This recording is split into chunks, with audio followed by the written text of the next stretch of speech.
দেশৰ ভিতৰতে গুৱাহাটীয়ে মাৰিলে সেঞ্চুৰী গুৱাহাটীলৈ নতুন উপহাৰ প্ৰধানমন্ত্ৰী মোদীৰ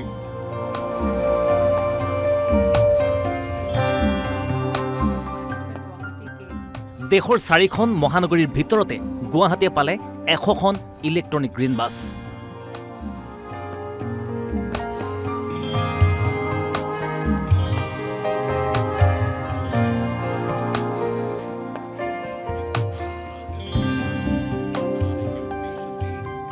লাচিত ঘাটৰ পৰাই ভাৰ্চুৱেলি মুকলি গ্ৰীণ বাছ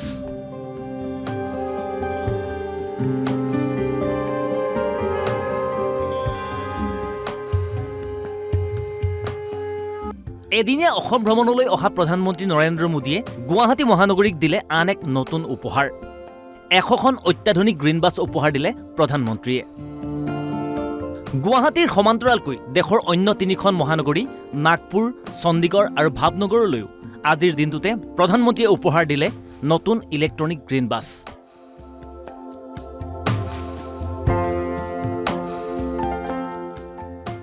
ব্ৰহ্মপুত্ৰৰ লাচিত ঘাটৰ পৰাই আটাইকেইখন মহানগৰীত ভাৰ্চুৱেলি মুকলি কৰিলে গ্ৰীণ বাছসমূহ ইয়াৰ ভিতৰত নাগপুৰে উপহাৰ পালে 50খন ভাৱনগৰে উপহাৰ পালে 50খন চণ্ডীগড়ে উপহাৰ পালে 25খন আৰু গুৱাহাটীয়ে উপহাৰ পালে 100খন অত্যাধুনিক গ্ৰীণ বাছ পূৰ্বতকৈ ধুনীয়া আৰু আৰামদায়ক এই অত্যাধুনিক গ্ৰীণ বাছসমূহত যাত্ৰীৰ সুবিধাৰ্থে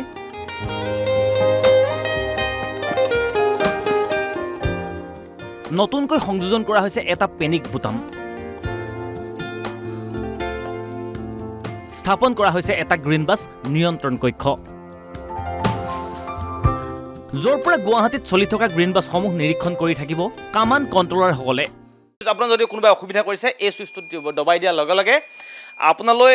এই গাড়ীখন ৰখি যাব ৰখি যোৱাৰ লগে লগে আৰু ইয়াত এটা নিয়ন্ত্ৰণ কক্ষ ইয়াত নিৰ্মাণ কৰা হৈছে সেই নিয়ন্ত্ৰণ কক্ষটোত এই সুইচটো দবাই দিয়াৰ লগে লগে তালৈ মেছেজ যাব লগে লগে তাৰ পৰা ইনফৰ্ম কৰিব ড্ৰাইভাৰক যে কি হৈছে কি নহৈছে বাহিৰৰ পৰা তেওঁলোকে মানুহ গৈ তাতে কি সমস্যাৰ সন্মুখীন হৈছে সেয়া চাব পাৰিব বাছবিলাকতে পেনিক বাটন থাকে যদি কিবা মানে পেছেঞ্জাৰৰ কিবা প্ৰব্লেম যদি হয় তো সেই পেনিক বাটনটো যদি দবাই দিয়ে আমাৰ চব নটিফিকেশ্যন আহি যাব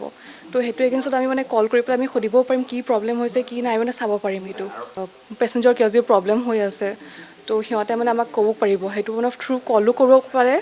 আমাৰ যিহেতু এই চিষ্টেম আছে মানে কল কৰি ক'ব কাৰণেও পাৰে সেইটো আমি এগেইনষ্টত কিবা একশ্যন ল'ম আমি তাৰ পেনিক এলাৰ্টটো পালে সেইটো আমি মানে ফাৰ্ষ্ট প্ৰিফাৰেঞ্চ দিওঁ মানে পেনিক এলাৰ্টৰ আমি ফোন কৰিম প্ৰথম কণ্ডাক্টৰক যে গাড়ীখনত কি ইছ্যু হৈছে আমি পেনিক এলাৰ্ট পাইছোঁ কোনোবাই এনেই দবাই দিলে ধৰক তেওঁতো গম পাব সুধিব তেওঁ কোনে দবালে কি কৰিলে সেইটোৰ ওপৰত আমি মানে ডিটেইলছ ইয়াৰ পৰা আমি কণ্ট্ৰল কৰিব পাৰিম গাড়ী বেছি হৈ গ'লে আমাৰ ট্ৰেফিক জামৰ এটা ইছ্যু হৈ যায় সেইটো আমি ধৰক সেইকেইটা মেইন লোকেশ্যনকেইটা মনিটৰ কৰি ৰাখিম যদি আমি তাত দেখিছোঁ বাছ ষ্টপেজত 4-5খন গাড়ী গোট খাই গৈছে আমি সেইখিনি মানে আপোনাৰ লগালগ ইয়াৰ পৰা ফোন কৰি যে তোমাৰ গাড়ীখন ইমান দেৰি কিয় ৰখি আছে ইয়াৰ পৰা তুমি গাড়ীখন মুভমেণ্ট কৰা আমি ইয়াৰ পৰা মানে এভৰিথিং কণ্ট্ৰল কৰিম মানে তদুপৰি সংলগ্ন কৰা হৈছে CCTV ব্যৱস্থা বিশেষভাৱে সক্ষম লোকৰ বাবে হুইল চেয়াৰৰ ব্যৱস্থাও কৰা হৈছে বাছখনত যদিহে আপোনাৰ কোনো বিশেষভাৱে সক্ষম লোক আহে তেনেহ'লে এখন দৰ্জা আছে ইয়াত এই দৰ্জাখন ইফালে খুলি দিয়াৰ লগে হুইল চেয়াৰ ওপৰলৈ আহিব আৰু ওপৰলৈ অহাৰ লগে লগে এই যিটো স্থান দেখিছে আপুনি এই স্থানটোত হুইল চেয়াৰখন লগাই সুন্দৰকৈ ইয়াৰ পৰা যাব পাৰিব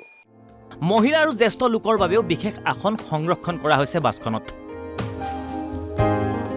ইতিমধ্যে গুৱাহাটীত চলি আছে 271খন গ্ৰীণ বাছ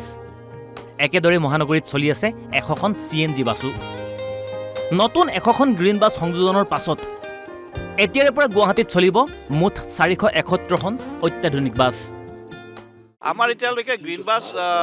271 চলি আছে প্লাছ 100 CNG বাছ টোটেল 371 আমাৰ গ্ৰীণ যেটো আমাৰ গ্ৰীণ মোবিলিটিৰ কাৰণে গতিকে এই 100 বাছ হ'লে আমাৰ 471 বাছ হৈ যাব গুৱাহাটীত ইলেক্ট্ৰনিক বাছৰ সফলতাৰ পাছত এই পৰিসৰ বৃদ্ধি কৰি সমগ্ৰ অসমতে ইলেক্ট্ৰনিক বাছৰ চলাচল কৰাৰ লক্ষ্য স্থিৰ কৰিছে অসম চৰকাৰে ভিডিঅ' জাৰ্নেলিষ্ট অজয় গুপ্তাৰ সহযোগত গুৱাহাটীৰ পৰা মনোজ দুৱৰাৰ ৰিপৰ্ট অসম লাইভ 24